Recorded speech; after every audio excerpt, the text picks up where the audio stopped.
What's up, everybody? Welcome to Podcast Now Plus. I'm Alex. In this video, I wanted to do something a little different, try to use news that we saw a day or two ago and put it in more like an opinion piece here, an opinion video, and try to talk about, well, Sony's expenses here with these very, very expensive games. The Last of Us Part 2, Horizon, God of War, right? Now, this came because they redacted things using Sharpie, I believe is what people were saying during the court hearings. You know, when you black things out in like court documents, normally you can't see them, only they did it with a device or a thing where you could see directly through it, so you know how many millions of people were playing Call of Duty only. You could see financing things, you could see the length of time it took to develop games, all things that they did not want to say, and they really didn't have to. They messed up there. So that's the news segment of it, right? Is that Horizon, Last of Us, these things cost upwards of $220 million. I think God of War Ragnarok cost $200 million.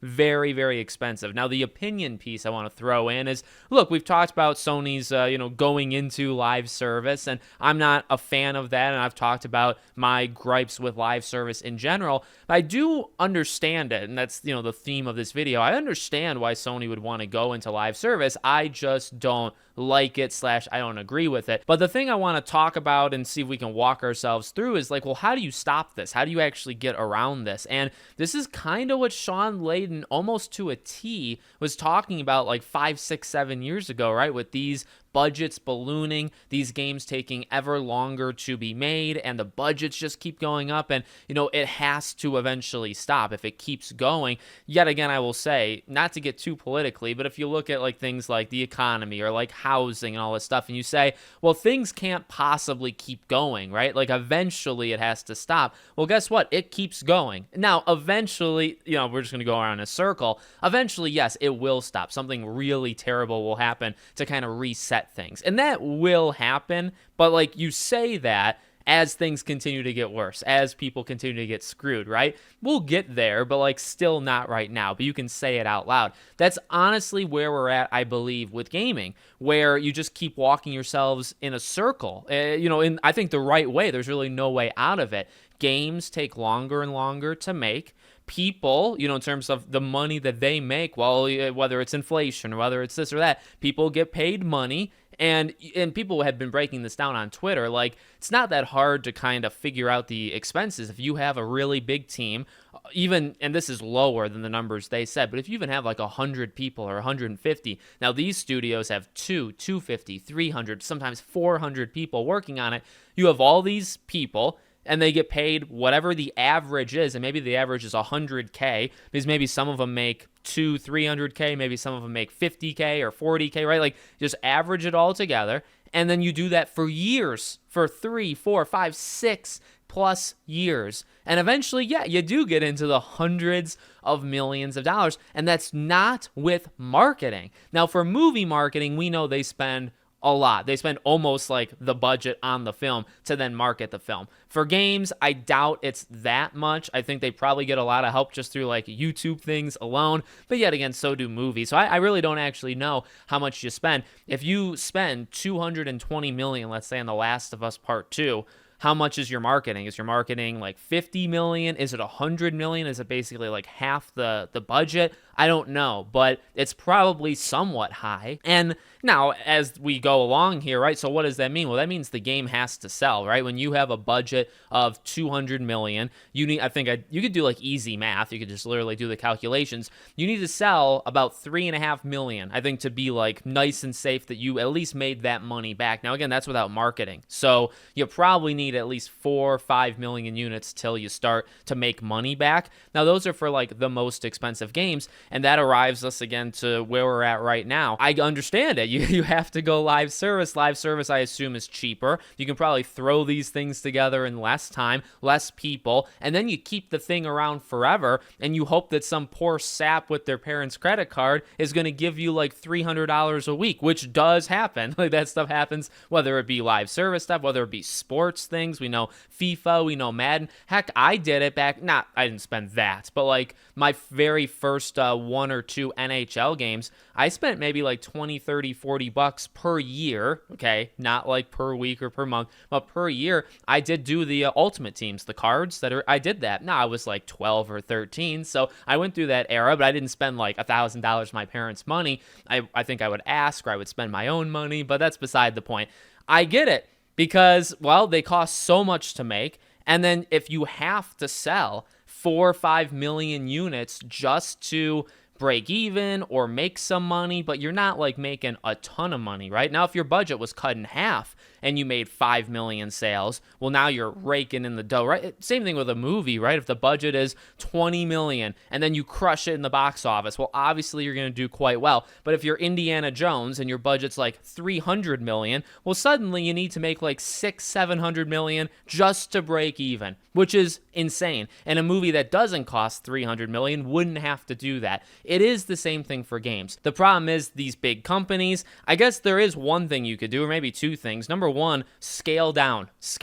And I don't remember for sure if Sean Layden had said that back in the day, but not every game, I think he did actually, not every game needs to be 50 to 100 hours. I keep saying that, and you know, I've gone into the weeds of people with the dollar per hour thing, you know, that kind of argument. But even just using what we've talked about so far, right? If a game is 25 hours long versus 75, probably doesn't take as long. Maybe you can shave off a year. Maybe you can shave off a couple tens of millions, or maybe even $100 million just because of that. And you could also argue, because you can pump that out faster, well, you'd actually be going back to, like, say, the PS3 360 era, or even like PS2 and stuff, where you could maybe, can you release a game every 2 years instead of every 5 years? You could argue, and it depends on, I guess, what you put the worth in. Like, why do games take so long nowadays? Now there's like increased technology. People expect the game, I think, to be more perfect. Like, that's a tough one. I never like to get too into the weeds on that one, because I have seen that argument where like that fidelity and maybe people want like frame rate, or they want everything to be so realistic. I definitely don't agree with that realistic thing. I think you don't literally have to have a game that comes out that looks like real life in order for it to be successful, because there's all sorts of different art directions you can go. I don't really think that's true. But I think the idea that like every frame is going to kind of be scrutinized, right, with like modern day or social media or whatever, I do understand that, where like you can't have any weak parts in a game. But I don't know, I'd go back to some of my favorite games from the PS2, PS3, 360 era, and you know, are there weaker points? I guess, but they're all, I mean, I think they're very consistent games back then. I don't know, but you know what I mean? It depends on what you put the value in of what do we as consumers want. That's a big one, because if we tone back our expectations, then can we get games faster? Can you kind of shave it off? And again, the reason why I'm talking about all these things is because the easy thing to do is just to go kind of lazy generally and do live service, and then just try to get people with their money, you know, every day, every week. That, not saying every live service game is that, or that is these people that are working on the games, they're like these evil people. They're working, they're trying to create to the best of their ability. Oftentimes it's the higher ups that tell them to do these things anyway, right? So just know who I'm kind of like directing this to. It's the executives. You know, you could probably go to Guerrilla Games of Horizon right now, right, and say, you know, would you be okay with like a 30-hour game instead of a 60? And I bet you they'd be fine, they'd be fine with it. But I'm sure there's all these studies that are done and executives kind of telling them how long certain things have to be. Like, I guarantee you that kind of stuff happens. So I think just toning that stuff down, bringing it down in the hour mark, there's really not much else you can do, because you can't just say, well, release them faster. An easy way to reduce a budget of a game would be to release it quicker, right? Because if you're paying all these people all these salaries over 5 years, well, if you release the game in 3 years, you literally shave off 2 years of salary. You could be saving however many millions of dollars just by doing that. But then, like, you won't get the game. You know what I mean? 3 years of a game versus 5, you're probably not going to get the overall product that you would hope you would get. So, again, that goes to expectations. That goes to, I think, just kind of reducing the scale. It probably does go back to, we don't need games that are 500 hours. But you could argue, I mean, multiplayer games sometimes take 3, 4, 5 years, whereas before they wouldn't. So maybe it is just that technology, that fidelity, whatever it is. But I will tell you this, again, going back to the housing market as our odd kind of example here, like, it does have to stop. It eventually does have to stop because at some point it's not going to work. And even the live service thing is not, and we've talked about this, right, in the past, it's not guaranteed to work. You could do the live service thing, but if your game fails in like a month, like it dies, right, then you are not getting any revenue and you didn't get the sales. Say if it's a free-to-play game, right, and it dies after a month. Well, now you're not getting 2, 3, 4 million units sold on that first month or two, and then you're also not getting daily or weekly revenue from it either because the game died. So there's always, you know what I mean, nothing's safe. I know that releasing, just say, a Final Fantasy 16, that's not safe either because you're putting it out there and you're demanding that people buy it day one. You could say subscription services, but again, you have to pay massive amounts of money for the studio to make the game every year, you know, whatever. Then you got to hope that people are going to pay your monthly subscription service. And we've seen from things like Netflix and stuff, I know gaming is different, but sometimes subscription services don't work. Sometimes there's too many of them. Sometimes they get kind of too big for their own good.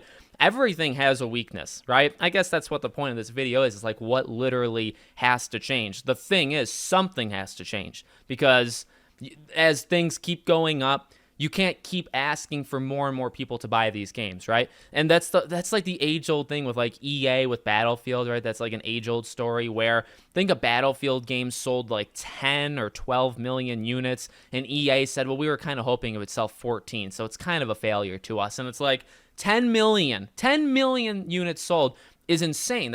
And I mean, you know what I mean? This is a 5, 6, 7, 8-year-old kind of story, but I'll always remember at least the general gist of it, right? Because it's like, well, that's so much. Or maybe it sold 8 million. They wanted to get to 10. And it's like anybody would kill to get 8 million units sold. And then you wanted those extra 2. But you know what? It could have been the budget. It could have been, well, they literally were expecting this amount of money because they spent it, and then they didn't get it. So eventually something's going to happen, and it could just be like less studios in the world, less people that work for them. I guess there's that, like, you'd have to do the math, but like, say you, and this is what you wouldn't want, say you lay off half the studio, but then you take like double the time. Well, are you spending the same amount of money? Maybe you keep the cheap talent. So you'd probably have things like that, right? You'd go after people that you could like scam basically and pay them just a fraction of what you would pay. Because if you're paying people $125,000 to do a job, and then maybe you can get a much worse product, but you can pay somebody $30,000 to do the job, well, maybe companies will start to go that route, right, and save that money. There's a lot of ways they could go that's bad, and something has to change, as we keep saying. So let me know what you guys think in the comments. Make sure you're subscribed, bell icon turned on, and I hope to see you all on the next one.